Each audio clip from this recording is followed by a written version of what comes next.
Yamaha R7 SuperFinale returned for its second season in support of the Superbike World Championship, still in Spain, but after last year's visit to Barcelona, Motorland Aragon became a new venue for this one-off event. Staged over 2 races, the competition features the top performers from various R7 Cups and Challenges around Europe, racing for the prize of a brand new Yamaha R7. Back for a second tilt at the title was Eric Molina, runner-up in Catalonia a year ago. He arrived in Aragon as the newly crowned Spanish R7 Cup winner after their final round 3 weeks earlier in Navarra. The 28-year-old duly validated his status as the pre-race favourite with pole position and then a dominant display in race 1. With a lightning start, he was already 2 seconds clear by the end of the opening lap, leaving the remainder of the field to scrap for places on the podium and to remain in contention for overall honours. Marius Rappel of Norway appeared to have broken away too in second on the number 12, but he ran wide off the circuit at turn 1, lost his momentum and was closed up by the pack. 19-year-old Davide Conte, wearing the number 19, was next to take up the challenge at the front of the group. But at the start of lap 3, he was passed on the outside by Nicolas Marfut and on the inside by Oscar San Emeterio, a robust move to say the least. Third on the opening lap, Tommaso Occhi ran into the gravel on lap 3, leaving him 24th. Even matching the leader's pace from there could only recover him 11th. Now only 8 contenders remained in the runner-up battle.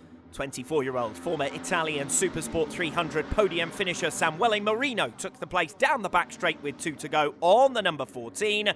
Marfut pushed back, with Valentin Folger moving up into the podium positions. And the German's recovery from the 3rd row on the grid was complete as he moved out from behind Marino and into second. But just as he'd begun to settle the race down, a premature celebration from Folger, slowing up a lap early, put him back where he'd started in 7th. Emeterio and Conte, the main beneficiaries, returning to the podium places after their coming together some 6 laps earlier. And their places were consolidated when Marino, already relegated to 5th, fell on the exit of turn 15 on the final lap, taking earlier leaders Rappel and Marfut, plus Marcello Castagna, out of the race with him. 3 riders now were left nose to tail down the back straight, but Emeterio had been handed a 6-second penalty for his earlier contact, so it was Folger versus Conte for second, and the 986-metre back straight favoured the German, who came through. A photo finished between them as Conte tried to get back past across the line. Everything was good. It was difficult because of the intensity of the race. I was trying to post the same times every lap and escape from the group behind, and I managed it. Thanks to everyone who came to watch it, and as for the next one, more of the same and even better. A fine start to the day for Eric Molina, but his next outing was far less straightforward, with 8 riders in contention for the race win throughout. Number 96, Valentin Folger, was the man to watch in race 2. Second place earlier in the day meant that if he could battle his way through for victory, he would be sure of the R7 crown. But he again found himself on the fringes of the top 10 before another determined and productive climb. Points leader Molina headed the first third of the race. Valentin, cousin of MotoGP test rider Jonas, was 2.5 seconds behind after just 2 laps. But Folger set the fastest lap of the weekend on lap 3, and with it, he was back on the tail of the leaders. And then control of the race was wrestled from Molina's hands. In a crucial lap 4 move, he lost out in the slipstream drag race to turn 16, was hemmed in on the outside line and relegated to 5th, the lowest he'd been all weekend. Folger, meanwhile, made 4 positions in 1 move with a perfectly executed inside sweep at the final 2 turns.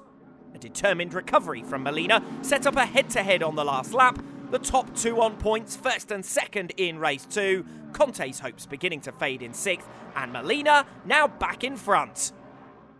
But having track position onto Aragon's longest straight is no real advantage, and Folger was best placed to gain the benefit of the slipstream and surge through, committing to the tighter entry to the final 2 turns. Molina was now relying on Folger running wide and opening the door before the shorter burst to the finish, but the German carried his momentum superbly, powering home to the race victory and the R7 crown. Tommaso Occhi pipped Molina to the line for second in the race for good measure. I can't believe it. I knew the pace was there, and I said in race after race 1, I will give everything in race 1, and finally we did it. The hard work paid off. Congratulations. Thank you very much.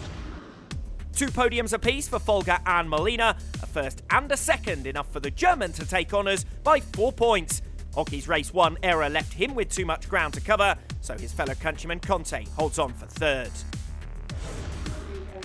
Valentin Folger, who spent 3 seasons in the German Supersport 300 series before this R7 campaign, is now targeting a place in Supersport. Victory at the 2023 Yamaha R7 SuperFinale is the perfect advertisement of his credentials.